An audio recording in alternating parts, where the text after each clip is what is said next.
Ja, dis donderdag. Goedheid groei in donker valleie. Kan 'n mens dit glo? In vers 4 staan daar: Al gaan ek deur die dal van doodskaduwee, ongelukke gebeur. Maar almal begeer voorspoed, gemak. Maar Psalm 23 beloof nie 'n maklike lewe nie.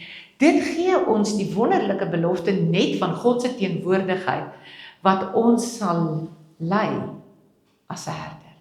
Dit is juis in die donker valleie van die lewe, wanneer die berge so hoog om ons is, dat die herder ons afhanklikheid leer.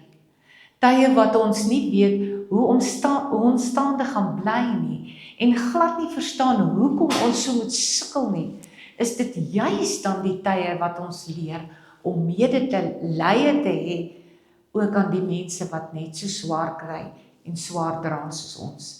Tye wat jy leer om eenvoudig net vas te hou aan God en aan jou herder.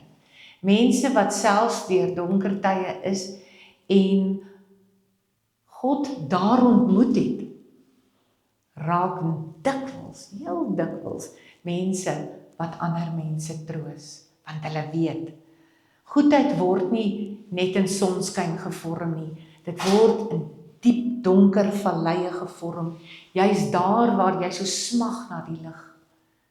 Dan om vas te hou aan die wete, dat jy weet, U is by my.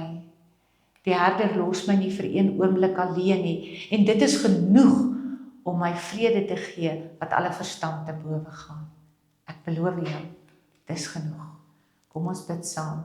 Here, in my donker tye, hou my naby, gebruik self my swaar kry, om my sag en medelydend te maak. Amen.